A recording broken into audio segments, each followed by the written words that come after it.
फरमाया होगा कि आज मैंने कोई एक इंस्पायरेशन स्टोरी आपको बताई नहीं है, कोई कहानी नहीं बताई। दिस इज बिकॉज मुझे ये होता है, जनरल थॉट है कि आपको कोई भी काम करने के लिए सिर्फ 1% इंस्पिरेशन चाहिए और 99% परस्पिरेशन चाहिए। यानी आपको 99% काम करना पड़ेगा 1% इंस्पिरेशन लेके। तो अभी अगर हम चाहते हैं कि हम भारत को एक महासत्ता बनाए, तो हमें जरूरत है एक लीडर्स की, एंटरप्रेन्योर्स की रादर देन मैनेजर्स की, जो कि हर एक चैलेंजेस, हर एक कठिनाइयां के सामने डट के खड़े रहे, ना कि उससे पीछे हटे। तो वही जो ये स्ट्रेंथ है जो एमसीएल में आती है, अभी मैं ऐसे व्यक्ति को बुलाना चाहूंगी कि जिनके सामने जितने ज्यादा चैलेंजेस आते हैं, जितने ज्यादा कठिनाइयां आते हैं, वो उतने ही स्ट्रांग बनते जाते हैं। और जिन्होंने ये ठान ही लिया है कि एमसीएल थ्रू हम भारत को एक सुपर पावर बनाएंगे, एक महासत्ता फिर से बनाएंगे। तो अभी मैं बुलाना चाहूंगी वही एमसीएल के रचनाकार, सलाहकार और शिल्पकार doctor Shyam Gaulabh sir. Thank you.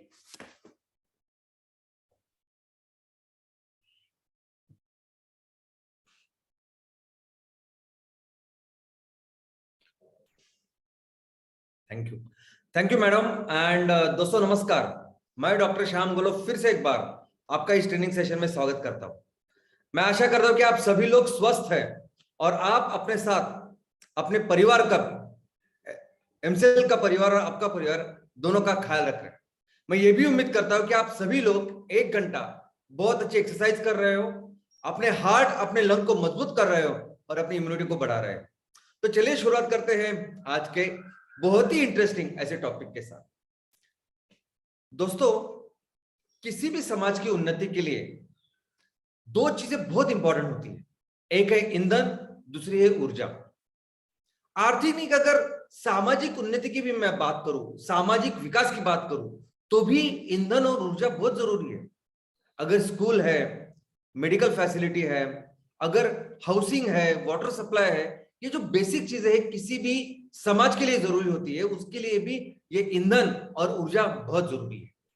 लेकिन अगर मैं औद्योगिक विकास की बात करूं, इंडस्ट्रियल डेवलपमेंट की बात करूं, तो उसके बिना तो शुरुआत ही नहीं हो सकती।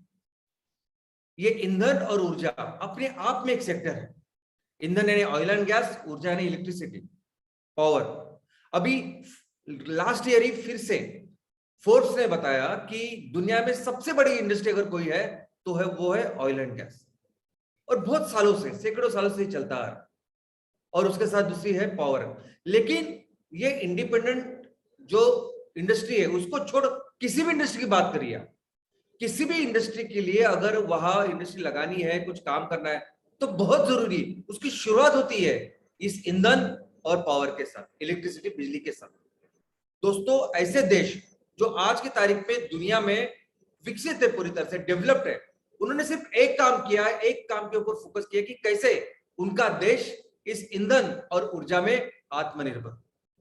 तो एमसीएल की जहां तक बात है, तो एमसीएल मूलतः, प्राथमिकतः एमसीएल एक ऑयल एंड गैस कंपनी है। अभी ये जो ऑयल एंड गैस का सेक्टर है हमारे सामने, पूरे दुनिया में क्या होता है ऑयल एंड गैस में?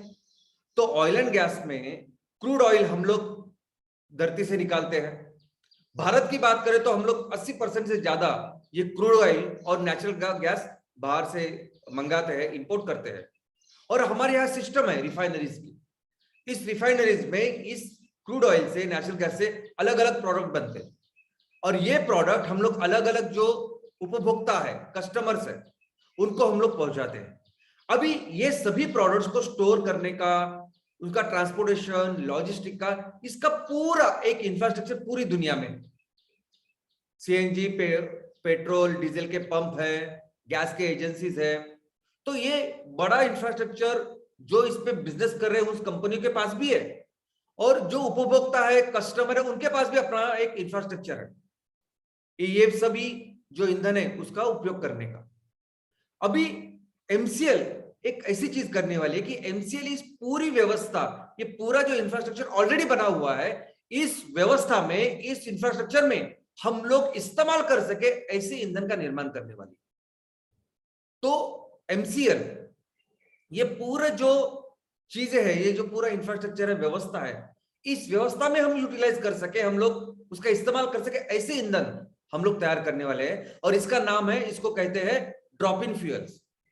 तो जो ईंधन हम लोग तैयार करेंगे, एमसीएल तैयार करेगा, वो ईंधन हमारे कस्टमर, हमारे ग्राहक, हमारे सप्लायर्स, सभी लोग आराम से अपनी आज की जो एग्जिस्टिंग व्यवस्था है उसमें इस्तेमाल कर सकते हैं। सिर्फ हम लोग क्या करेंगे, तो ऑयल एंड गैस जो इंडस्ट्री है वहां आज खनिज तेल और खनिज नेचुरल गैस जा रहा है, और उसी व्यवस्था में हम लोग लेके आएंगे रिन्यूएबल ऑयल और रिन्यूएबल नेचुरल गैस। दूसरा जो ऐसे सेक्टर है वो है इलेक्ट्रिसिटी। दोस्तों, हम आने वाले दिनों में इलेक्ट्रिसिटी, बिजली में भी काम करेंगे। हम पावर जनरेट करेंगे, पावर लोगों को देंगे। अभी आज की तारीख में पावर, इलेक्ट्रिसिटी, बिजली, ये भी एक बहुत बड़ा व्यवसाय है, बहुत बड़ा सेक्टर है। और किस तरह से पूरी दुनिया में पावर बनती है, तो आज भी अगर आप देखोगे तो पूरी दुनिया में 75% और कभी कभी 80% तक ये पावर जनरेट हो रही है, ये बिजली बन रही है आज भी फॉसिल फ्यूल से। अगर मैं हमारे देश की बात करूं तो हमारे देश में भी अगर आप देखोगे कि जब हम आजाद हुए, तब से लेके आज तक अगर आप देखोगे तो जो बिजली की जरूरत हमें जब आजाद हुए तब थी, उससे कई गुना बिजली की जरूरत आज बढ़ गई है। लेकिन प्रति व्यक्ति बिजली हम लोग कितना इस्तेमाल करते हैं, वो अगर आप देखोगे तो आज की तारीख में पूरी दुनिया में जितना एवरेज है प्रति व्यक्ति बिजली का, उससे सिर्फ 1/3, 30% ही हम लोग बिजली का इस्तेमाल करते हैं। यानी अगर हमें पर्याप्त बिजली चाहिए तो आज जितनी बिजली हम लोग तैयार कर रहे हैं और कंज्यूम कर रहे हैं, उसे 3 गुना बढ़ाना पड़ेगा। लेकिन आज की तारीख में भी जो बिजली हम लोग तैयार कर रहे हैं उसमें से ऑलमोस्ट 65%, यानी 60 से 65% हम लोग आज भी ये बिजली सिर्फ और सिर्फ इस फॉसिल फ्यूल से बना रहे हैं, खनिज ईंधनों से बना रहे हैं। पूरी दुनिया में मैक्सिमम बिजली बन रही है आज खनिज ईंधनों से, हमारे देश में भी वैसे चल रहा है। और ये 60-65% में सबसे ज्यादा बिजली कौन तैयार करता है, तो वो है कोयला। कोयला मिनिमम 55% कोयला लगता है इस बिजली तैयार करने के लिए। इसलिए आप देखते हो कि जब जब इस कोयले का सप्लाई कम हो जाता है, तब पूरे देश के ऊपर इस बिजली का संकट आ जाता है। दोस्तों, इस सेक्टर में भी जब एमसीएल काम करेगी, तब इधर भी हम ये पूरा जो इंफ्रास्ट्रक्चर आज बना हुआ है, यानी हमारे यहाँ बहुत सारे औष्णिक ऊर्जा प्रकल्प है जहां कोयले का इस्तेमाल करके हम लोग बिजली का निर्माण करते हैं। ये पूरा इंफ्रास्ट्रक्चर जहां नेचुरल गैस तैयार होता है, नेचुरल गैस से बिजली तैयार कर सकते हैं, वो इंफ्रास्ट्रक्चर, ये सब कुछ हम लोग उपयोग में लाने वाले हैं। ये सब का हम लोग उपयोग करने वाले हैं। यहां भी हम लोग क्या करने वाले हैं कि अगर इस पूरी व्यवस्था में कोयला आज इस्तेमाल हो रहा है, जो हम लोग बाहर से भी मंगाते हैं, यहाँ वहां से खदाने करते निकालते हैं, उस जगह पे, उस खनिज के जगह पे, खनिज कोयले की जगह पे हम एमसीएल अपना कोयला लेके आने वाले, जिसको हम लोग कहेंगे बायो कोयल। और इस पूरी व्यवस्था में से ही हम लोग अपनी बिजली को निर्माण करेंगे, और उसके बाद जो ट्रांसमिशन, इसके बाद जो स्टोरेज वगैरह, वो वैसे ही रहेगा जैसे आज हमें दिखाई देता है। दोस्तों, तो ये दोनों तरह के जो फ्यूल्स हैं, यानी एक है ये खनिज ईंधन और ऊर्जा, जो आज की तारीख में ये दो बड़े बड़े सेक्टर चला रही है। और जिस ईंधन की हम लोग बात कर रहे हैं, रिन्यूएबल ऑयल, रिन्यूएबल गैस, ये सभी जो ईंधन है, ये दोनों प्रकार के सभी ईंधन जिसे आज दुनिया चल रही है, ये सभी आते हैं बायोमास से। ये सभी के मूल सोर्स क्या है, तो वो है बायोमास। तो पूरी ऑयल एंड गैस इंडस्ट्री, पूरी power sector all over the world, दुनिया में जो आज बन रही है, जो हो रहा है, वो हो रहा है सिर्फ और सिर्फ बायोमास की वजह से। दोस्तों, बायोमास इज एवरीथिंग। क्या है बायोमास? तो बायोमास यानी सब कुछ जिससे सजीव बनते हैं। अभी सजीव यानी क्या?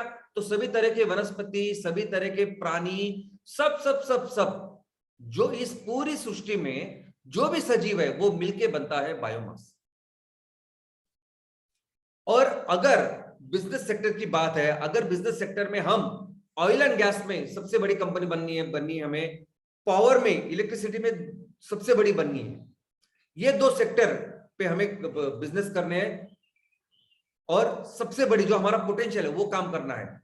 लेकिन एक्चुअली बिजनेस, ये तो हुए सेक्टर्स, लेकिन एक्चुअली बिजनेस, एक्चुअली काम हमें पूरे जिंदगी भर अगर कुछ करना है, तो वो है सिर्फ और सिर्फ बायोमास के ऊपर। दोस्तों, आप, मैं, हमारा पूरा एमसीएल परिवार, हमारे सभी उद्योजक, हमारे सभी किसान सभी लोग मिलकर सिर्फ एक ही चीज के ऊपर फोकस करने वाले हैं, और वो है बायोमास। तो चलिए समझते हैं इस बायोमास के बारे में। सबसे पहले तो आज की तारीख में बायोमास का अर्थ क्या है, मीनिंग क्या है। तो पूरी दुनिया में कोई भी कॉन्फ्रेंस से लेके कोई भी किताब अगर आप पढ़ोगे तो बायोमास का अर्थ ये बताया जाता है कि ऐसा रॉ मटेरियल जिससे बायोफ्यूल बनता है, बस ऐसी सिंपल व्याख्या वहां है। और जैसा मैंने कहा कि सभी सजीव की सभी चीजें, एक तो वनस्पति प्राणी की सभी वो सभी सजीव है, और उनसे निकलने वाली सभी जो चीजें है वो सभी मिलके बायोमास बनता है। और कौन बनाता है ये बायोमास? तो ये बायोमास बनाता है वनस्पति, ये बायोमास बनाता है ये पौधा।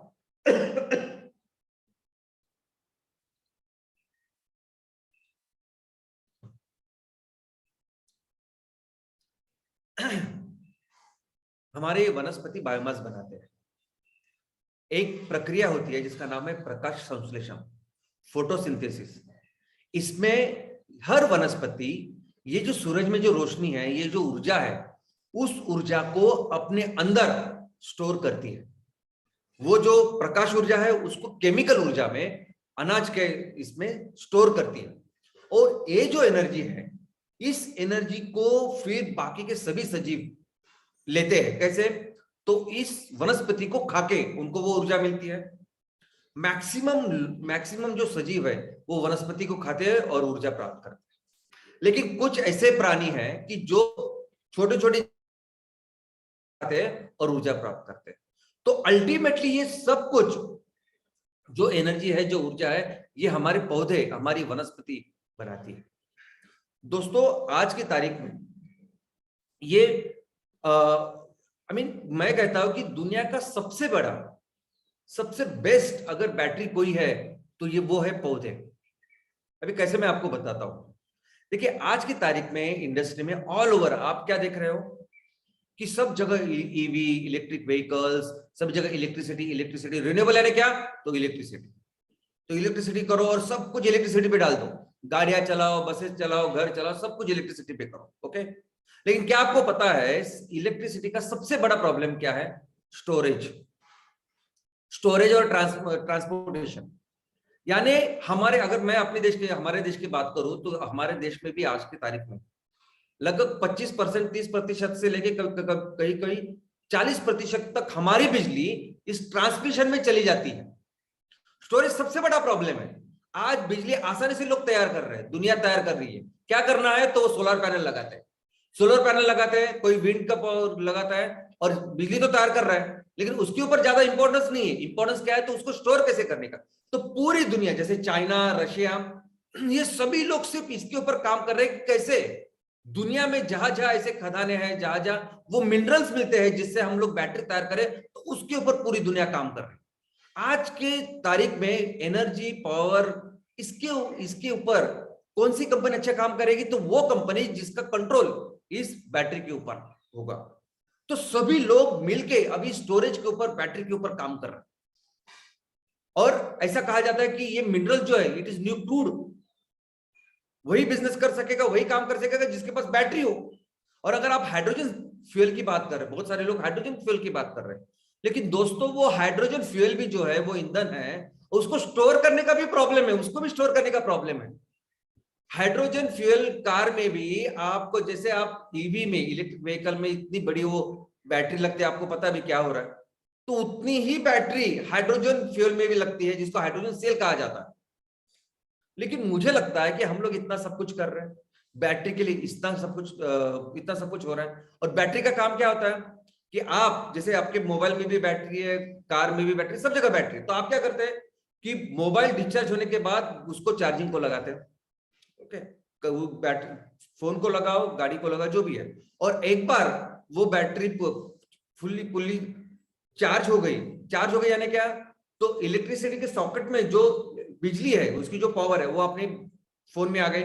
हमने फोन इस्तेमाल किया, बाद में फिर से डिस्चार्ज होने के बाद फिर से उसको लगाया। ऐसा हम लोग करते हैं।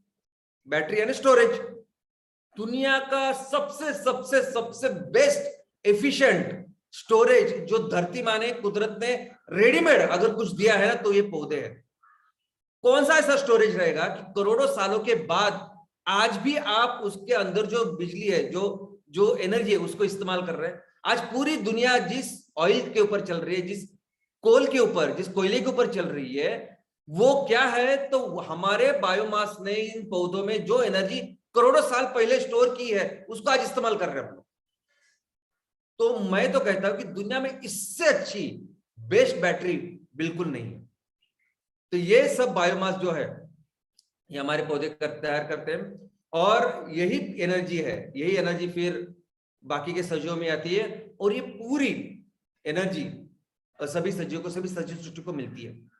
तो दोस्तों, आज अगर आप अपने कार में आप अपनी मोटरसाइकिल चला रहे हो, कार चला रहे हो, उसमें पेट्रोल है, डीजल है, जो कुछ, और गाड़ी जो चला रहे हो, या अगर आप घर में बैठे हो अभी और आपके ऊपर अगर पंखा घूम रहा है, ये लाइट है, ये सब इलेक्ट्रिसिटी देख रहे हैं, ये पूरी जो एनर्जी है वो मालूम कहां से आती है? इसका अल्टीमेट सोर्स है सूरज, सूर्य। ये सूर्य की एनर्जी है जो इस बायोमास ने, इस पौधों ने बायोमास में तैयार की, स्टोर की, और फिर इस बायोमास से ये पेट्रोल निकला, डीजल निकला, क्रूड ऑयल निकला, नेचुरल गैस निकला। तो इस सभी तरह की जो एनर्जी और ऊर्जा है, उसका एकमेव स्रोत, सबसे बढ़िया स्रोत है वो सूर्य। वैसे ही कोल बना, ऐसी जो बायोमास है, ये जो वनस्पति है, ये वनस्पति मरने के बाद फिर नीचे नीचे दबके गए, और अंडर हाई प्रेशर टेम्परेचर फिर वो धीरे धीरे करके कोल में चले गए। और कितने साल पुराना आपका बायोमास है, उसके ऊपर होता है कि कैसे कोल आपका बनेगा। तो आज कुछ कोल बहुत अच्छे है, एंथ्रासाइट, तो बहुत पुराने बन चुका है। हमारे देश में थोड़ा सा कोल एंथ्रासाइट नहीं मिलता, तो कम मिलता है, क्योंकि हमारे यहाँ बहुत रिसेंटली चालू हुआ इतना। तो जितनी उम्र होती है आपके बायोमास की, वैसे आपका कोल रहेगा। वैसे ही क्रूड ऑयल है। अभी क्रूड ऑयल तो आप देखोगे तो जितनी वनस्पति, मैं तो कहता हजारों गुना से भी ज्यादा वनस्पति, ये सजीव हमारे पानी में होते हैं। क्या मेरी इंटरनेट कनेक्शन सही है Mangesh sir? Yes sir, yes sir. Okay. तो इससे कई गुना ज्यादा सजीव वनस्पति प्राणी पानी में है। 70% पानी है हमारी इस दुनिया में, इस धरती के ऊपर। इसीलिए आप देखोगे कि मैक्सिमम जो क्रूड ऑयल का एक्सट्रैक्शन है ना, पानी से निकाला जाता है, क्योंकि करोड़ों सालों से ये पूरे जीव पानी के अंदर से फिर नीचे दबते जा रहे हैं, और अंडर हाई प्रेशर और टेम्परेचर इसको तेल में रूपांतर हो रहा है। और वैसे ही नेचुरल गैस ऐसे ही बना है। और हम आज की तारीख में भी जो बायोमास जनरेशन हो रहा है, वो दो तरीके से होता है। एक तो नॉर्मल प्रकृति की अपनी प्रक्रिया है, जिसकी वजह से ये बायोमास तैयार हो रहा है, अंदर जा रहा है, रिसाइकल हो रहा है। और दूसरी तरह का बायोमास है जो आज हम लोग देखेंगे, हम लोग आज की तारीख में तैयार कर रहे हैं। तो एक तो हम डोमेस्टिक अपने जो जी रहे हैं हम लोग जिंदगी, उससे बायोमास कुछ तैयार होता है, और दूसरा हम लोग एक्चुअली कमर्शियल एक्टिविटी करते हैं, बिजनेस करते हैं, जिससे बायोमास तैयार होता है। और सबसे बढ़िया जो काम है जिससे हम लोग ज्यादा से ज्यादा बायोमास कमर्शियली तैयार करते हैं, वो है खेती। तो चलिए देखते हैं सोर्सेस की किससे किससे आज की तारीख में बायोमास जनरेट हो रहे हैं। मैं आज आपको वो चीजें बताने वाला हूं कि जो आज की तारीख में अभी इधर आज हमारे सामने उपलब्ध है बायोमास। आज मैं किसी भी जो बायोमास हम लोग खेतों में तैयार करेंगे उसकी बात नहीं करने वाला। आज जो हमारे सामने उसके बात उसको हम लोग देखेंगे। तो नंबर 1 सोर्स है एग्रीकल्चर। भारत एक इंपॉर्टेंट एग्रीकल्चर कंट्री है। हमारी पूरी अर्थव्यवस्था हमारी कृषि के ऊपर निर्भर है। तो जितना कृषि का उत्पादन होता है, उसी के साथ उतने ही प्रोपोर्शन में कृषि का रिलेटेड जो बायोमास है, जिसको हम वेस्ट कहते हैं या रेसिड्यू कहते हैं, वो भी तैयार होता है। दूसरा है म्युनिसिपल सॉलिड वेस्ट। दोस्तों, हम दुनिया की दूसरे नंबर पे आबादी है। आज 140 करोड़ से ज्यादा लोग हमारे यहाँ रहते हैं, हमारे देश में रहते हैं, और ये सभी लोग अपनी जरूरतों के लिए कुछ ना कुछ सामान का उपयोग करते हैं, इस्तेमाल करते हैं, और उसको छोड़ भी देते हैं, उसको वेस्ट करके देते हैं। तो ये जो वेस्ट तैयार हो रहा है, ये वेस्ट शहरों में, गांव में 60% मिनिमम ये जो वेस्ट है वो गीला कचरा है। और ये गीला कचरा यानी हमारे लिए ये बायोमास है। दूसरा सीवेज। ये सभी लोग 140 करोड़ लोग जब सुबह शौच के लिए जाते हैं, और जो वेस्ट, जो ह्यूमन वेस्ट वहां निकलता है शौच में, ये बहुत बड़ा सोर्स है बायोमास का। ना इसके ऊपर कुछ अंदाजा है, ना उसके ऊपर आई मीन कुछ एफिशिएंटली हम लोग काम करें, लेकिन ये बहुत बड़ा सोर्स है बायोमास का। दूसरे एनिमल्स, दोस्तों दुनिया में हम मनुष्य की आबादी में क्रमांक 2 में है, लेकिन हम लोग अगर जानवर की बात करें, एनिमल्स की बात करें, तो दुनिया में नंबर 1 है अपना। सबसे ज्यादा जानवर हमारे देश में 53 करोड़ 57 लाख इतने जानवर, इतने एनिमल्स आज हमारे देश में है, और ये बहुत बड़ा पॉपुलेशन है। उनका जो वेस्ट है ये भी एक बहुत बड़ा सोर्स है बायोमास का। इंडस्ट्रियल, जब इतनी बड़ी अर्थव्यवस्था है जो कृषि पर आधारित है, तो कृषि आधारित प्रकल्प, बिजनेस प्रोजेक्ट भी है हमारे यहाँ बहुत सारे, और ये जो कृषि आधारित प्रोजेक्ट्स है, इसके प्रोडक्ट्स है या वेस्ट है, बाय प्रोडक्ट्स, ये सभी बायोमास में आता है। जैसे अभी शुगर की इंडस्ट्री लीजिए, गन्ना आपने डाला तो वो शुगर बनने के बाद उसके साथ फिर मोलासेस, बगासेस, ये सब तैयार होता है। ये भी आज की तारीख में एक बड़ा आउटपुट है बायोमास का। और हमारे देश में लगभग 25% यानी 24.56, ये 2019 की फिगर है, तो 25% जो प्रदेश है वो जंगल यानी फॉरेस्ट के अंदर है। और ये फॉरेस्ट, जहां हम लोग जानते हैं सभी कि बड़े बड़े वेजिटेशन होते हैं, तो उसमें अपने आप एक बायोमास जनरेट होता है जो हमको मिलता है।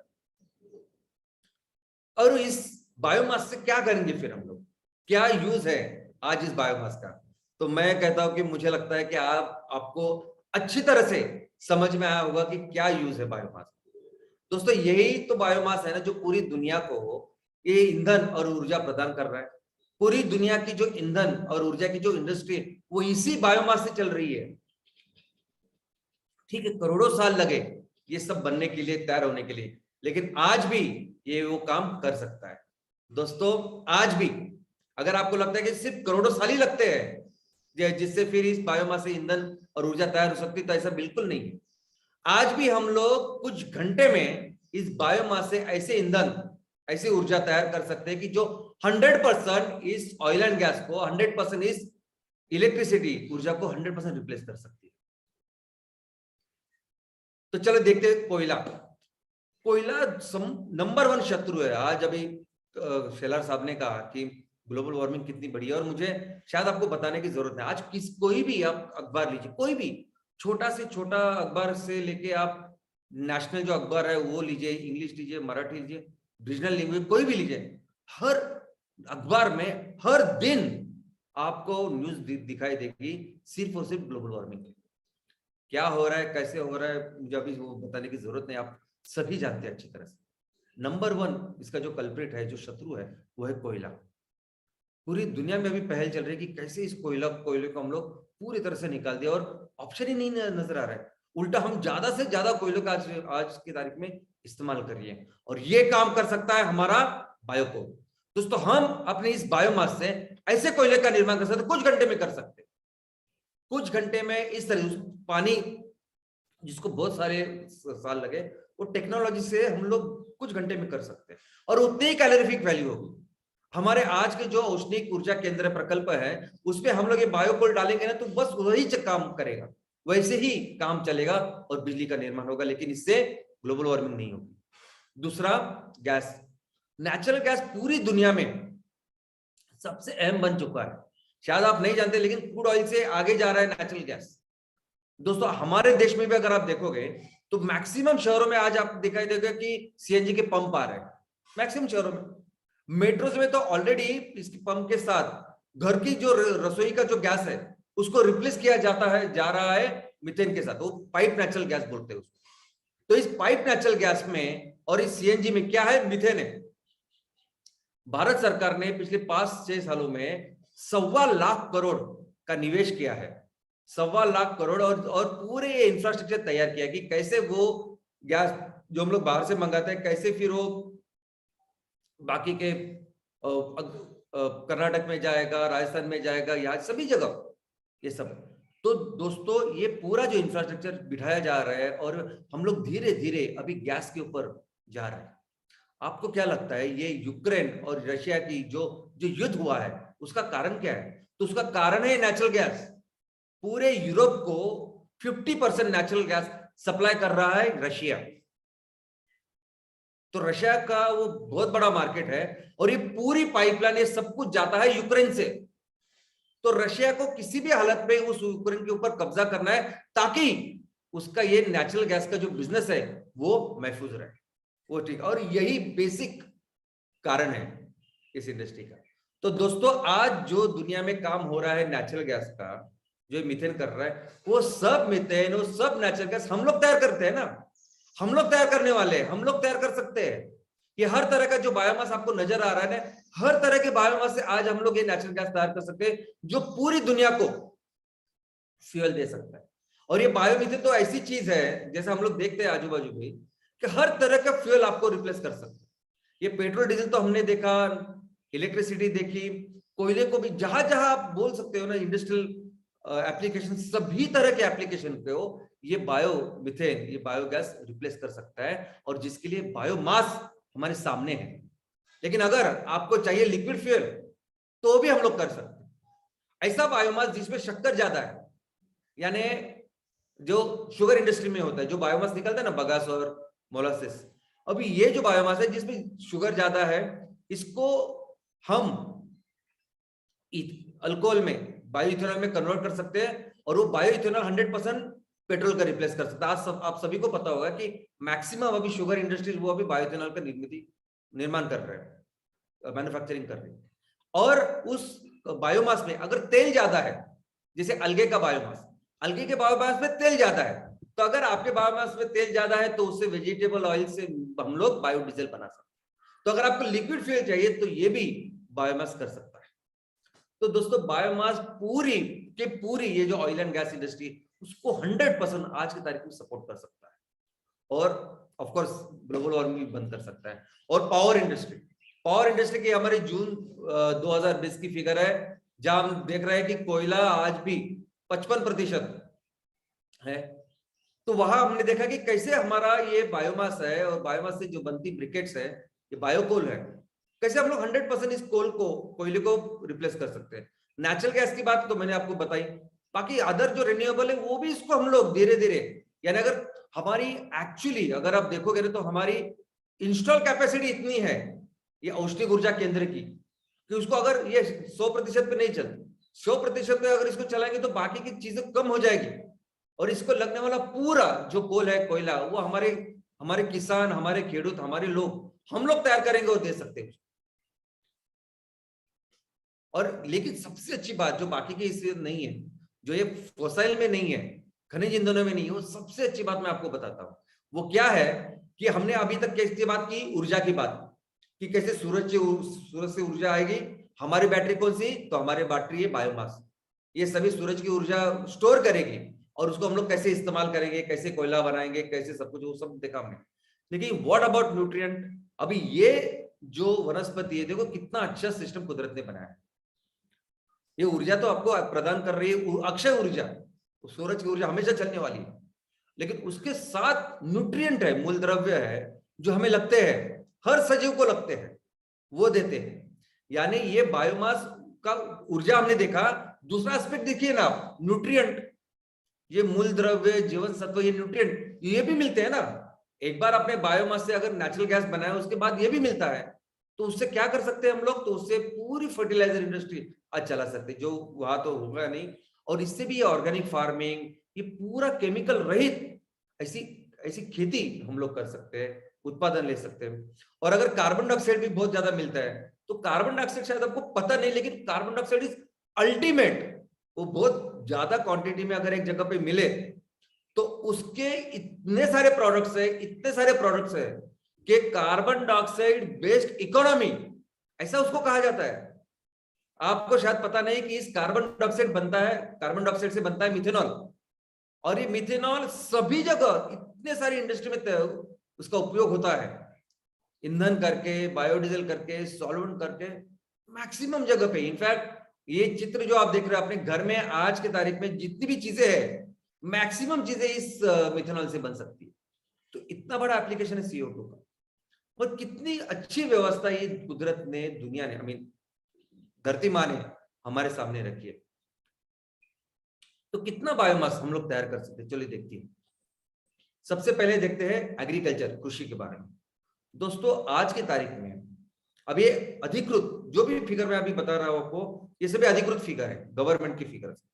गवर्नमेंट कहती है कि कृषि विभाग, पावर, बाकी बहुत सारे डिपार्टमेंट ने सर्वे करके ये हमारे सामने रखा है कि 450 से लेके 500 मिलियन टन इतना हर साल का बायोमास आज हमारे सामने हर साल तैयार होता है। वो इतना ज्यादा है, मीन जितना हम लोग एग्रीकल्चर करते हैं उतना ही है। जैसे अभी आप देखिए कि चावल, हम साल का चावल 120 मिलियन टन तैयार करते हैं, तो ऑलमोस्ट उस चावल को लग के जो वेस्ट है वो 80 से 100 टन हो सकता है।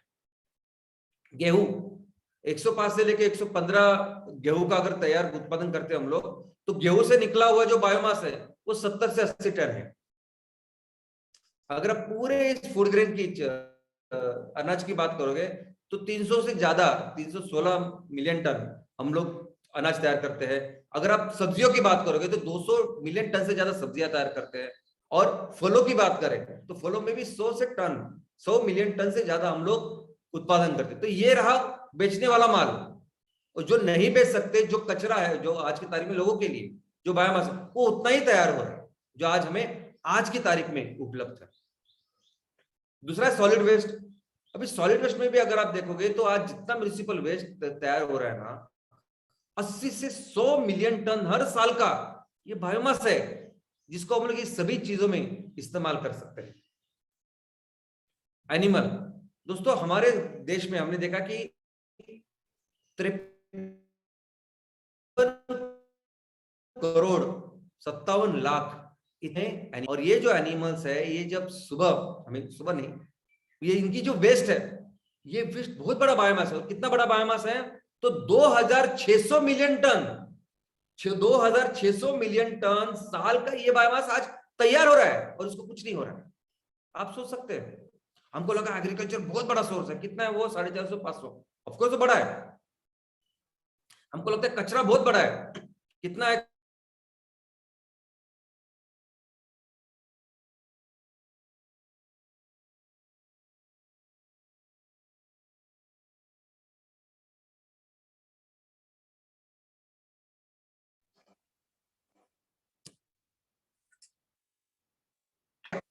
दूसरा ह्यूमन ह्यूमन सीवेज, तो आप सोच नहीं सकते। का इशू है? No sir. मंगेश सर कुछ कनेक्शन का issue? Okay okay. Human waste के बारे में तो आप सोच नहीं सकते। 140 करोड़ लोग जब सुबह शौच को जाते हैं तो क्या होता है, 140 करोड़ लोग प्रति व्यक्ति 128 ग्राम सॉलिड इतना निकलता है ऑन एन एवरेज। वो तो बहुत सारी चीजों के ऊपर डिपेंड करता है कि कहाँ रहते हैं, क्या खाते हैं, वो सब कुछ। लेकिन कितना वेस्ट निकलता है तो आप सोच के हैरान हो जाओगे। 38,354 MLD यानी मिलियन लीटर्स पर डे, इतना शौच का ये वेस्ट तैयार हो रहा है आज हर दिन। आप सोच सकते हैं कितना बड़ा रिसोर्स है, कितना बड़ा। और ये जो आंकड़ा है वो सिर्फ शहरों का है। अभी शहरों में सिर्फ 48% लोग रहते हैं, 52% हम आज भी हमारे गांव में रहते हैं।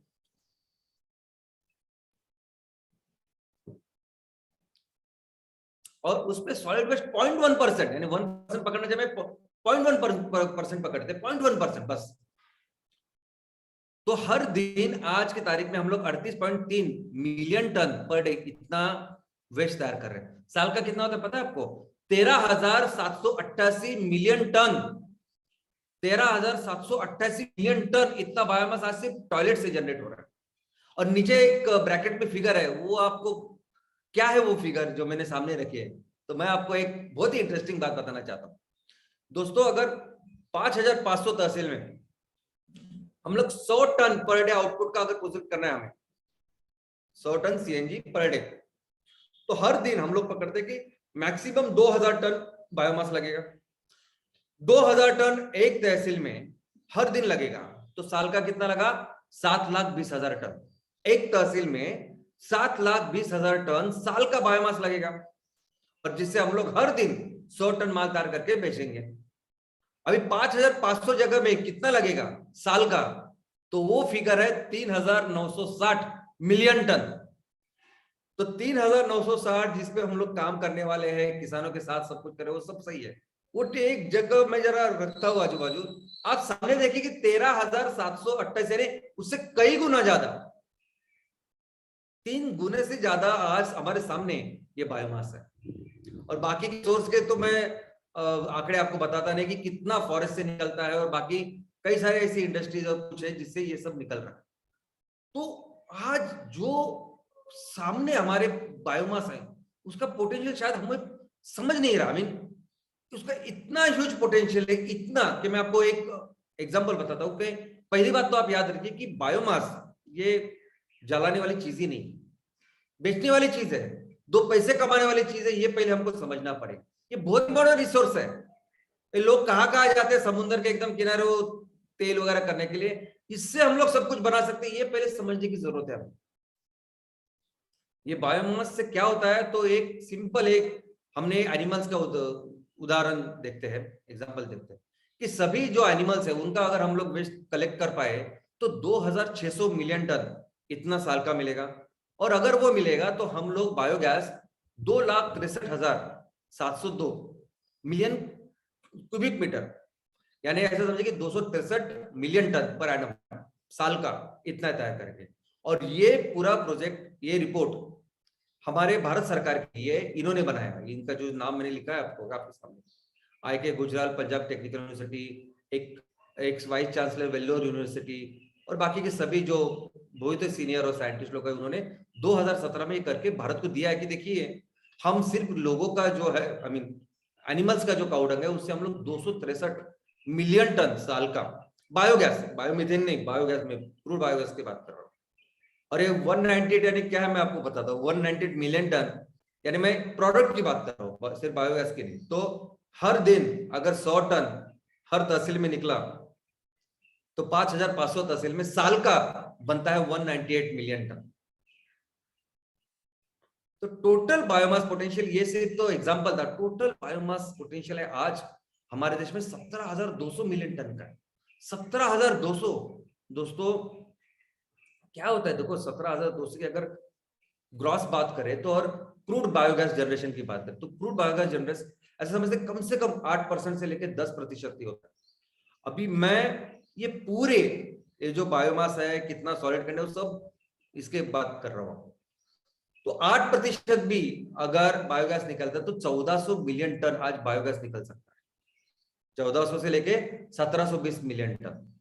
और अगर मीथेन यानी फ्यूल की अगर मैं बात करूं सिर्फ 4%, कि ये जो हमें 8% बायोगैस मिल रहा है उससे सिर्फ आधा 50% ही मीथेन है। अगर उसमें ज्यादा होता है लेकिन एकदम कम से कम पकड़ रहा हूं मैं, तो भी आज 700 से लेके 1000 मिलियन टन साल का इतना मीथेन, इतना फ्यूल हम लोग आज जनरेट कर सकते हैं। और आपको पता है कि हम लोग कितना इंपोर्ट करते हैं? ये ऑयल एंड गैस में अगर आप देखोगे तो पिछले साल 212 मिलियन टन हम लोगों ने बाहर से क्रूड ऑयल मंगाया, और फिर चलो पकड़ते हैं कि 225 वगैरह तक हो जाएगा इस साल जो कुछ है। इलेक्ट्रिसिटी बिजली कितनी लगती है हमें? तो हर व्यक्ति के ऊपर 1208 यूनिट, ये पिछले साल का एवरेज है, 1200 यूनिट हर व्यक्ति साल में करता है। तो अगर 1200 यूनिट लगते हैं तो 140 करोड़ लोगों को कितनी बिजली लगेगी? तो 140 करोड़ लोगों को 16,91,200 मिलियन यूनिट्स, इतने यूनिट्स लगेंगे। ओके, और हमारा 1 मिलियन टन बायोगैस या बायो सीएनजी हमारा मीथेन कितनी यूनिट जनरेट करता है? तो ये एक्चुअल मशीन है, जो हमारे देश का है, भारत का मशीन है। और इसमें अगर मीथेन के ऊपर बिजली बनाने वाला ये मशीन आपके सामने, 1 मिलियन टन जो मीथेन है वो 3000 मिलियन यूनिट्स, इतने यूनिट्स तैयार कर सकता है, 3000 मिलियन यूनिट्स। तो अगर हमें पूरे देश को इलेक्ट्रिसिटी तैयार करके अगर देनी है तो हमें 563.2 मिलियन टन इतना मीथेन लगेगा। तो दोस्तों कैलकुलेट करते हैं ना, कैलकुलेट करते हैं कि आज हमारी जगह पोटेंशियल है कि हम लोग 1000 से लेकर 1400 मिलियन टन इतना फ्यूल का निर्माण कर सकते हैं। इतना बायोमास आज इधर हमारे सामने तैयार हो रहा है, हर दिन तैयार हो रहा है, हर साल तैयार हो रहा है। क्या कर रहे हैं हम लोग? हमें पता है सबको, जला रहे हैं या नदियां खराब कर रहे हैं, क्या क्या नहीं कर रहे उसके साथ, अच्छे पानी के स्रोत बिगाड़ रहे हैं, जमीन खराब कर रहे हैं, एयर पोल्यूशन कितना बढ़ा रहे हैं, वो कचरे को जला रहे हैं हम लोग, पूरे इस बायोमास को हम लोग लिए हमारे आज के सामने है कि जिससे 1000 से लेकर 1400 मिलियन टन इतना ईंधन तैयार हो सकता है। ऑयल एंड गैस के लिए लगता है 250 मिलियन टन। तो इससे जो बनेगा ना, तो 250 मिलियन टन अगर हम लोग इस्तेमाल करेंगे तो ऑयल एंड गैस 100% हम लोग हमारे घर में तैयार करेंगे, देश में तैयार करेंगे। इलेक्ट्रिसिटी, बिजली की बात करूं तो भाई 600 मिलियन टन मैक्सिमम इतना लगेगा। 563 हमने देखा तो 64 मिलियन टन। फिर भी 200 मिलियन टन, 150 से 200 मिलियन टन इतना ईंधन हमारे पास सरप्लस में बचेगा। ऐसी हमारी चीज। तो आपको क्या लगता है, ये किसी को पता नहीं क्या? इसको कोई जानता नहीं क्या? सब लोग जानते हैं। ये जो आंकड़े मैंने आपको दिए है ना, अगर आप खुद एक जगह बैठ के पढ़ाई करोगे, देखोगे, गूगल करोगे, यहां से वहां से इंफॉर्मेशन, तो सब लोग इसको जानते हैं।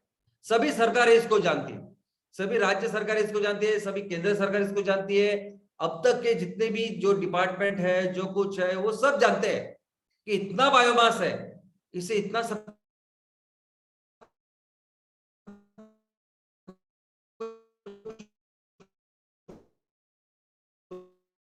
सकता है। ये एग्जीक्यूशन कैसे करे? कैसे ऐसे ऐसे काऊ डंग या एनिमल के वेस्ट यहाँ वहां पड़े हैं उसको कलेक्ट करे? कैसे जो बायोमास यहाँ वहां सब कुछ फैला है उसको कलेक्ट करे? क्या करे? क्योंकि लो कॉस्ट और वॉल्यूम बहुत ज्यादा होता है। कैसे ट्रांसपोर्टेशन करें? नहीं कर सकते हम लोग। यानी बहुत कुछ ऐसी चीजें हैं कि जिसकी वजह से ये सबको पता है, ये फिगर सबको पता है कि ऐसा सब हो सकता है, लेकिन एग्जीक्यूशन नहीं होता, हो नहीं रहा। हमारे देश में हर राज्य के यहाँ कितना है बायोमास, इसके अधिकृत प्रॉपर फिगर्स, ये बायोमास मार्केट कितना बड़ा है, कितना पोटेंशियल है, क्या कर सकते हैं, इसका सब कुछ बड़े बड़े कॉन्फ्रेंस में इसको डिस्कशन होता है। क्योंकि हमारे यहाँ जो पावर डिपार्टमेंट है, ऊर्जा, उसके अंदर एक MNRE है, ministry of new and renewable energy, और एक एजेंसी है जिसका नाम है IREDA, Indian renewable energy development agency. वो तो कहती है कि हमारे पास इतना बायोमास है कि सिर्फ बायोमास के ऊपर कितनी बिजली बना सकते हैं हम लोग, तो 19,000 से लेकर 50,000 मिलियन टन। और इसमें वो सिर्फ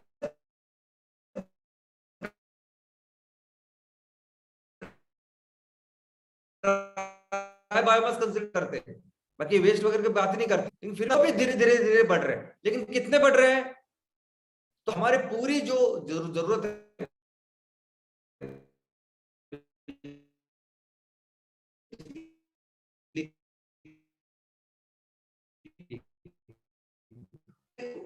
सिर्फ चले कितना एक्चुअली आज की स्थिति।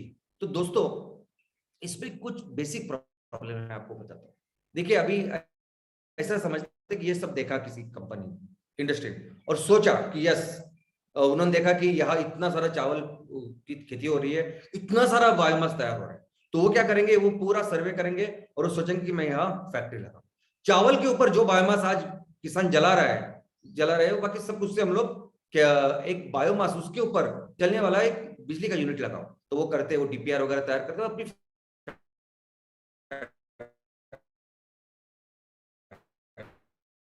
लगाते। टेक्नोलॉजी वो रहती है कि जो चावल की हंस पता चलता है आपको कि आप ऐसा कुछ ले रहे हैं किसानों से, लोगों से।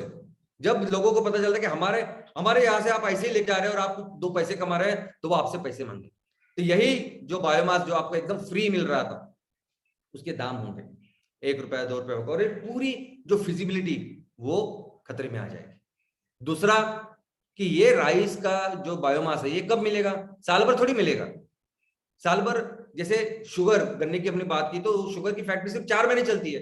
वैसे सभी जो एग्रीकल्चर बेस ऐसे जो है, गेहूं है, राइस है, सब कुछ, तो 3-4 महीने के लिए कौन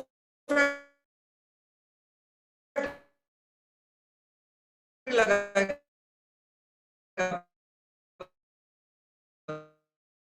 ये मुझे वो नहीं पता, और कैसे आएगा और कैसे करेगा। तो ये जो प्रॉब्लम्स है, ये बहुत बड़ा प्रॉब्लम है, और बहुत बड़े क्वांटिटी में वो नहीं मिलता, हर दिन नहीं मिलता। ये बहुत बड़ा प्रॉब्लम। आज भी अगर आप देखोगे तो बायोमास बेस्ड पावर की जो भी है यूनिट्स, कितने सारे यूनिट्स आप देखोगे तो वहां रॉ मटेरियल का सप्लाई बराबर नहीं है। तो ये और सभी मैक्सिमम यूनिट्स वो एक तरह के जो रॉ मटेरियल है उसके ऊपर काम कर रहे हैं। तो आज की तारीख में जितना भी बायोमास के ऊपर पावर जनरेशन हो रहा है, बिजली तैयार हो रही है, ऐसी जगह पे हो रही है कि जहां ऑलमोस्ट उनका जो रॉ मटेरियल है वो एश्योर्ड है, उसकी गारंटी है। जैसे शुगर फैक्ट्री, उनको पता है कि हमारे शुगर के लिए वो सब बायोमास आने ही वाला है और चलो फिर उससे बिजली भी बनाते। मैक्सिमम जगह पे बिजली आज की तारीख में बायोमास से ऐसी बन रही है। मैक्सिमम जगह पे ये शुगर फैक्ट्री अपना अपना यूनिट लगा रही है। वेस्ट है, जहां कचरे का प्रॉब्लम है वहां कुछ ही लोगों ने कचरे के ऊपर एनर्जी का प्लांट लगाया है। और इस तरह से लोग अपना काम कर कि अगर मेरे पास है ना खुद का रॉ मटेरियल तो मैं लगाऊंगा। इस तरह से आज ये काम हो रहा है। तो सोल्यूशन क्या है? तो दोस्तों सोल्यूशन ये है, सबसे पहले मैं बताऊं कि सोल्यूशन है कि ये पूरा जो बायोमास का बिजनेस है ये तो करना पड़ेगा सबसे पहले तो सोर्स के जगह पे। हम लोग एक जगह से बायोमास लेके कहीं दूसरी जगह जाए और काम करें, ऐसा पॉसिबल नहीं, मुमकिन ही नहीं। तो सॉल्यूशन के बेस पे और वो फिजिबिलिटी भी नहीं आती, क्योंकि आप इतना सारा पानी उसमें होता है, कोई भी यानी एनिमल का वेस्ट हो, ह्यूमन वेस्ट से लेके कई सारे ऐसी चीजें कि जो सोर्स पे हमें करनी पड़ेगी। और दूसरा क्या होता है कि अगर सोर्स पे नहीं किया ना तो ये बाय द टाइम जब हमको मिलता है तो वो बहुत मिक्स हो जाता है। यानी अगर आप कचरे की बात करोगे तो गीला कचरा जब तक वो आता है हमारे पास तब तो इतना पूरा मिट्टी बिट्टी यहाँ वहां से, या टॉयलेट की बात करें या काउडंग की बात करें, ये पूरी चीजें जो है ना वो इस तरह से इस मिट्टी के साथ बाकी चीजों के साथ मिलती है कि वो हम लोग कोई भी ऐसी टेक्नोलॉजी एम्प्लॉय नहीं कर सकते कि जिससे ये सब कुछ होगा दोस्तों। और इस पूरी चीज में हमें ना जो लोग हैं उनको अपना पार्टनर करना पड़ेगा। जो इसको तैयार करता है बायोमास को ना, वो अपने साथ होना ही चाहिए, उसके बिना ये नहीं कर सकते हम लोग। कोई भी वेस्ट, एग्रीकल्चर का वेस्ट है तो किसान हमारे साथ चाहिए। अगर एनिमल्स का वेस्ट है तो जो वो एनिमल को चराते हैं, जो कुछ काम करते हैं, वो अपने साथ चाहिए। लोगों का घर का वेस्ट है तो लोग और उन्होंने वो सेग्रेगेट करके हमें देना चाहिए, तब जाके ये आगे बढ़ेगा। और सबसे इंपॉर्टेंट चीज है इकोनॉमिक इंपॉर्टेंस। सबसे बड़ा लोग क्यों देंगे, लोग क्यों पार्टिसिपेट करेंगे? जब उनको दिखाई देगा कि 2 पैसे इससे मिलते हैं। अभी मैं हमेशा वो एग्जांपल वो हमारे इस रद्दी का, हर दिन अखबार आता है हमारे घर में, हर दिन अखबार आता है, लेकिन उसको बराबर संभाल के रखते हैं, 2-2 महीने तक संभाल के रखते हैं। 2 महीने के बाद कितने पैसे मिलते हैं? तो बहुत कम पैसे मिलते हैं, 100-150 रुपए। तो फिर भी संभाल के रखते हैं क्योंकि उसको कुछ इकोनॉमिक वैल्यू है, उसका मूल्य है, मूल्यवान है वो चीज। और ऐसा नहीं कि सिर्फ गरीब करते हैं काम, सिर्फ झोपड़ी में या चाल में रहने वाले काम करते हैं, अमीर नहीं करते, ऐसा नहीं।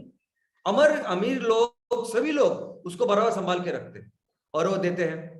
तो दोस्तों अगर किसी चीज को अगर आपने इकोनॉमिक मूल्य दिया, और कितना भी दो, आपके इसमें कुछ भी दो, 10 पैसे 20 पैसे, जैसे वृद्धि का जैसे मैंने एग्जांपल दिया, तो कितना ज्यादा पैसा मिलता है इससे कुछ नहीं, पैसा मिलता है ना तो फिर ये सब आगे चलेगा।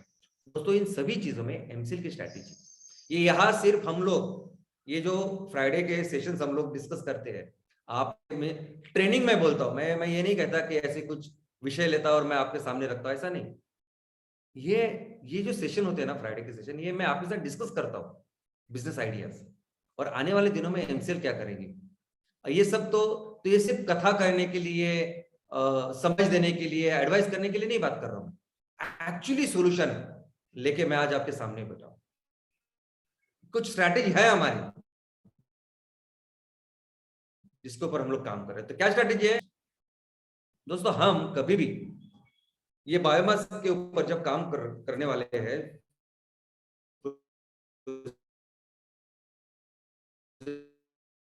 लगाने वाले, कभी भी एक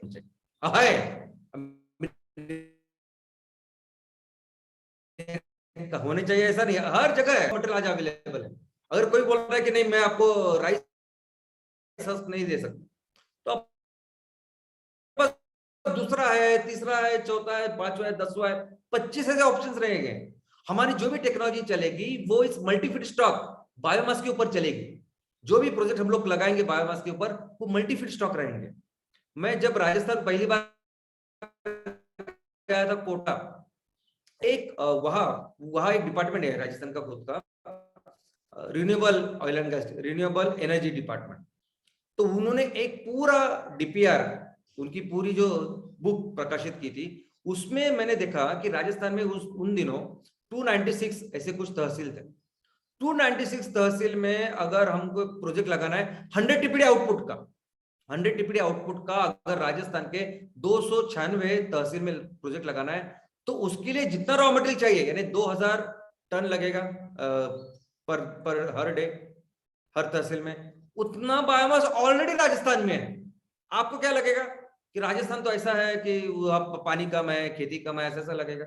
राजस्थान की स्थिति है कि राजस्थान में आज हर तहसील में हम लोग प्रोजेक्ट लगा सकते हैं। ये पूरे उस गवर्नमेंट ने उन्होंने जो प्रकाशित किया है उसमें लिखा है, वो पढ़ा मैंने। तो सोचिए बाकी के स्टेट का क्या, हर स्टेट में ये परिस्थिति। मैं आपको एग्जांपल देता हूं कि हम लोग ने ये जो रोहा में अपना जो प्रोजेक्ट है कोलाड का, वही सिर्फ हमने एक एमवीपी के तहत एक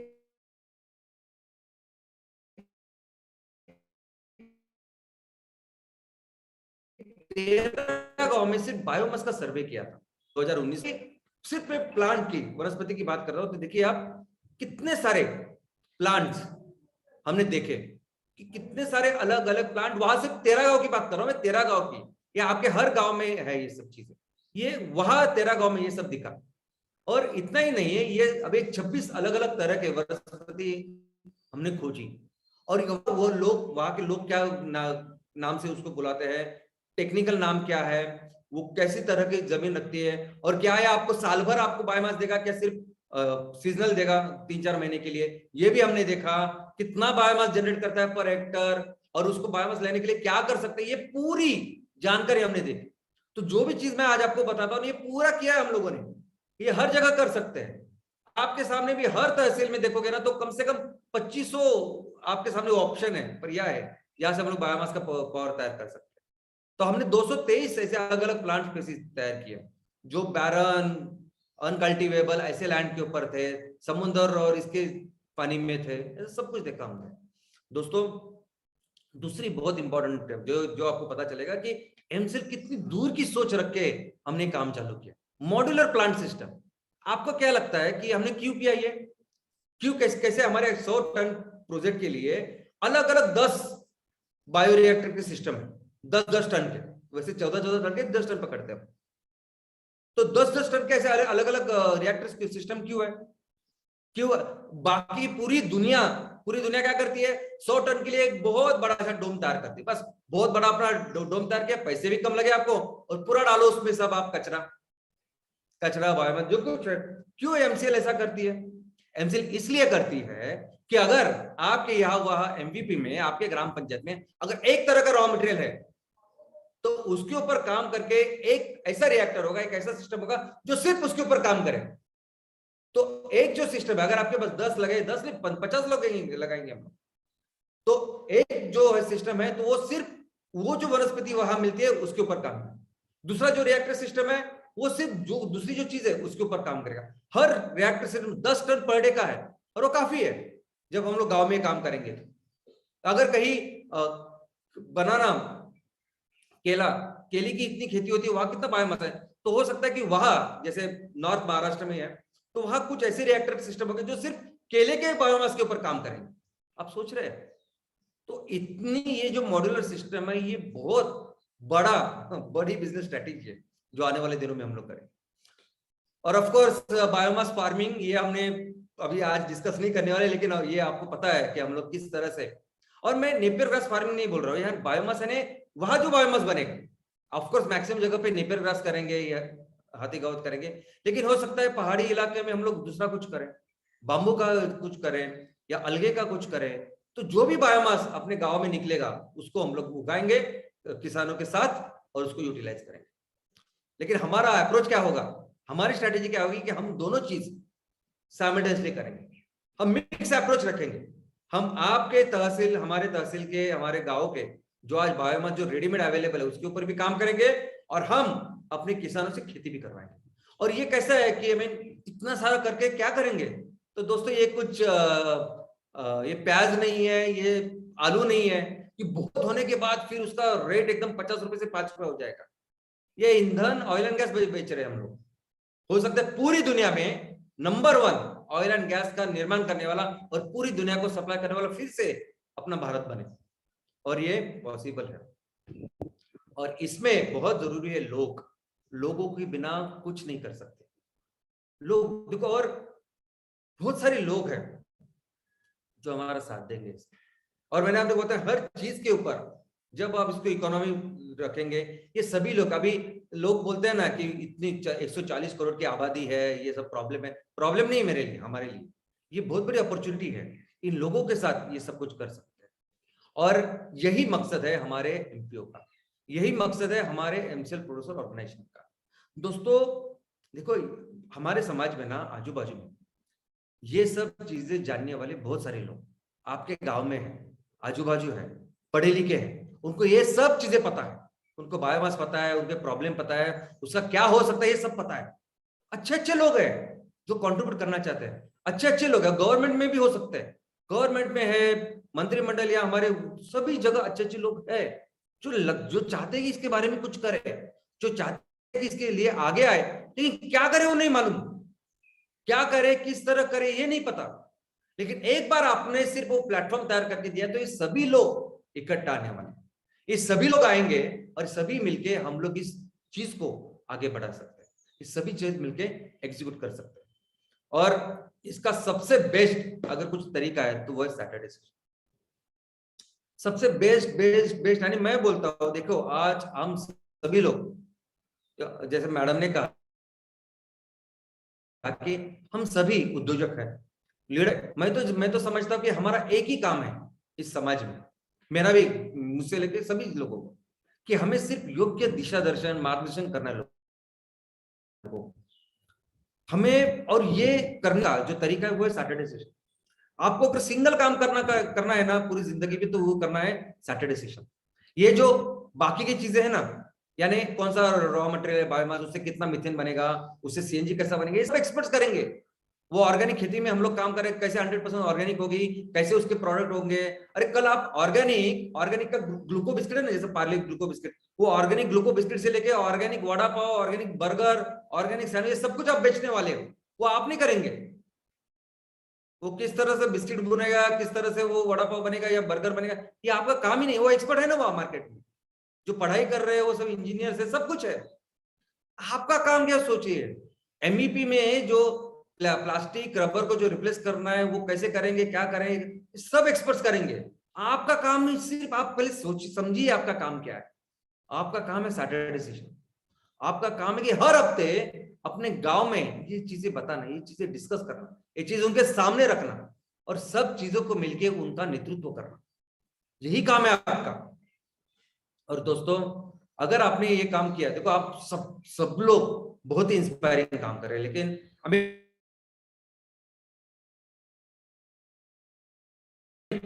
मुझे पर्सनली वक्त नहीं, इतना इंस्पायरिंग काम आप सभी लोग करते हो, इतने इनक्रेडिबल लोग हो आप, कि अभी तक हमारी हिस्ट्री में किसी नहीं हुआ, नहीं किसी ने किया ऐसा काम किया आपने।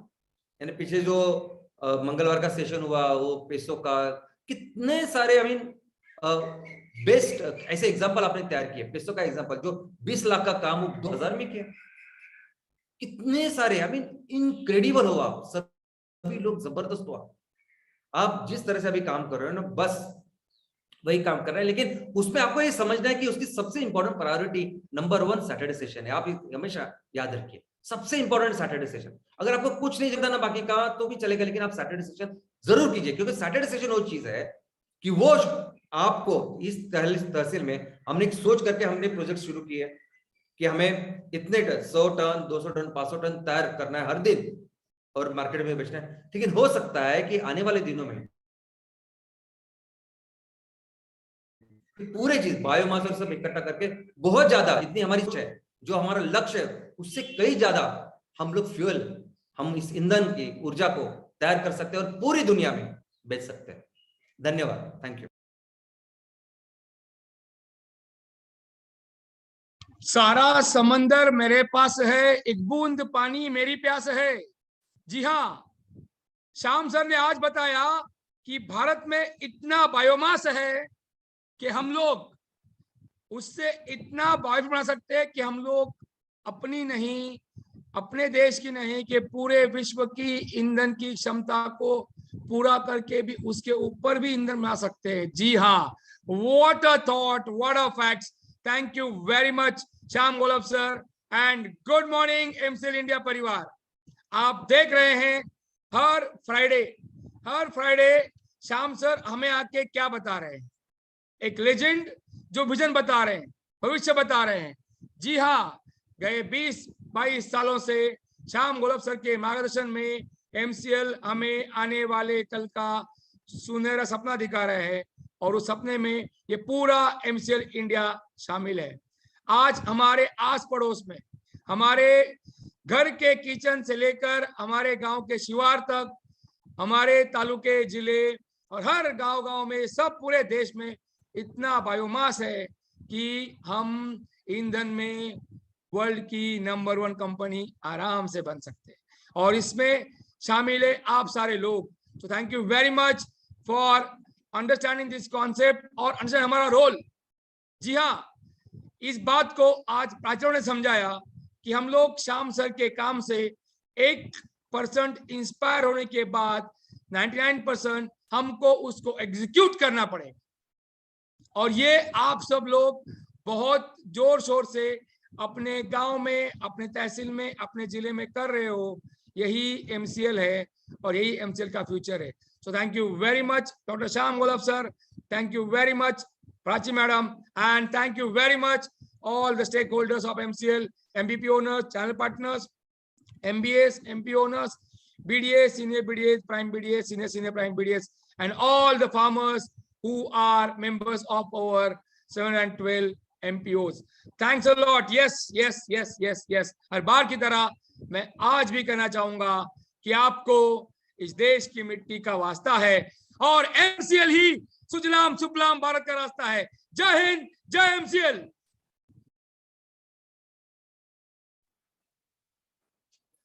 Thank you very much doctor लवेश sir. जो नारा आप हर बार देते हैं, इससे हमें और ज्यादा प्रेरणा मिलती है और हमारे गोल की ओर बढ़ने के लिए हमारा मनोबल और ऊंचा होता है। शुक्रिया, thank you very much. And शुक्रिया अदा करना चाहूंगा मैं उस इंसान का जो बार बार हर बार ये बात कहते हैं, एग्जीक्यूशन एग्जीक्यूशन एग्जीक्यूशन। जी हाँ दोस्तों, जो कहानियां, जो बातें वो हमें बताते हैं हर शुक्रवार, वो महज मोटिवेशन नहीं होता, बल्कि उनसे सीख कर हमें हमारा आगे का रास्ता तय करना होता है, उसे एग्जीक्यूट करना होता है। और वही बात आज फिर एक बार उन्होंने अंडरलाइन की है। तो मैं शुक्रिया अदा करना चाहूंगा हमारे एग्जीक्यूटिव डायरेक्टर प्राची मैडम का। Thank you very much. दोस्तों, आपको फिर एक बार ये याद दिला दूं कि आपको चैट बॉक्स में एक लिंक शेयर की गई है, इसके ऊपर जाकर आपका फीडबैक हमारे साथ शेयर करिए। आपका फीडबैक हमारे लिए बहुत बहुत बहुत महत्वपूर्ण है। और अब मुझे मौका मिला है उस इंसान का शुक्रिया अदा करने का जिसे हम सभी लोग चाहते हैं, सराहते हैं और जो सही मायने में हमें राह दिखाते हैं। जी हाँ दोस्तों, अब तक हमें शायद कई लोगों ने पूछा होगा कि ये होगा कैसे। ये जरूरी नहीं कि हम ये करेंगे कैसे, लेकिन हम करेंगे इस हौसले को लेकर जिन जिन लोगों ने भरोसे के साथ काम करना शुरू कर दिया है। आज उनके सवालों के जवाब उन्हें मिल चुके होंगे। जी हाँ दोस्तों, जैसा कि आप सभी लोग अब जान चुके हैं कि जो भी देश विकसित है, वो देश विकसित होने का सबसे महत्वपूर्ण कारण है और वो है उनका इंफ्रास्ट्रक्चर। इंफ्रास्ट्रक्चर में लगने वाले ईंधन और ऊर्जा का जो उपाय है वो उन्होंने ऑलरेडी कर दिया है। हमारे पास निसर्ग ने, प्रकृति ने जो दिया है हमें, उसका अगर हम सही मायने में अगर इस्तेमाल करते हैं तो आने वाले दिनों में वो सारी चीजें जो हम करना चाहते हैं और अपने आप को विकसनशील देश से विकसित देश बनाना चाहते हैं, वो हम कर सकते हैं। इस बात को फिर एक बार दोहराने वाले और हमें क्लियर कट बताने वाले कि क्या क्या हमारी प्रोसीजर्स होने वाली है, किन किन माइलस्टोन के साथ में हम ये सब चीज करने वाले हैं। ऐसे हमारे एडवाइजर, हमारे रचनाकार, शिल्पकार डॉक्टर श्याम गोलब सर का मैं यहाँ पर शुक्रिया अदा करना चाहता हूँ, जो यहाँ पर ये वेबिनार के माध्यम से आप लोगों को मोटिवेट करना नहीं चाहते, बल्कि रास्ता दिखाना चाहते हैं कि जो हमने सोचा है वो हम कर दिखाएंगे। जी हाँ दोस्तों, इसीलिए ये वेबिनार नहीं होता, बल्कि ट्रेनिंग प्रोग्राम होता है। Thank you very much, Dr. Shyam sir, for inspiring words, and thank you for motivating us, guiding us and letting us know that we can do something for our country. Thank you very much, all our prime BDAs, BDAs, senior BDAs, MPO, MBS, MVP, channel partners and all the stakeholders. जी हाँ दोस्तों, आप सभी लोगों का भरोसा आज हमें यहाँ पर लेकर आया है। दोस्तों, ये भरोसा बरकरार रखिए क्योंकि आने वाले दिनों में हम पूरी दुनिया को बदलने वाले हैं। Thank you very much and शुक्रिया अदा करना चाहूंगा पूरी MCL टीम का। Thank you very much all the people who have trusted अस। दोस्तों, फिर एक बार मैं यहाँ पर आपको याद दिला दूं कि हमारी सेहत बहुत बहुत बहुत जरूरी है, क्योंकि क्रांति अगर लानी है तो हम सेहत के साथ कोई खिलवाड़ नहीं कर सकते। इसीलिए आपको आपका, अपने परिवार का और पूरे MCL परिवार के सेहत का ख्याल रखना है। दोस्तों, इसी के साथ मैं मंगेश शेलार, आपका होस्ट, ये कहना चाहता हूं कि इसी के साथ यह वेबिनार यही समाप्त हुआ। स्वस्थ रहिए, मस्त रहिए। धन्यवाद।